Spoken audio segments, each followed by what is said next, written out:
قل هل يستوي الذين يعلمون والذين لا يعلمون.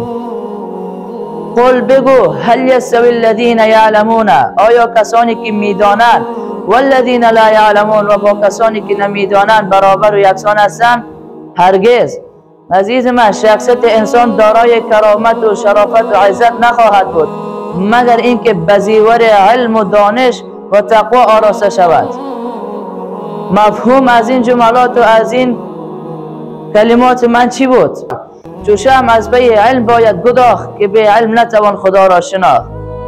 بنی آدم از علم یابد کمال، بنی آدم از علم میتونه خود به یک جای برسانه، نه از حشمت و جاه و مال و منال، نه از مقام و جاه و جایگاه و پول و داروی و ثروت.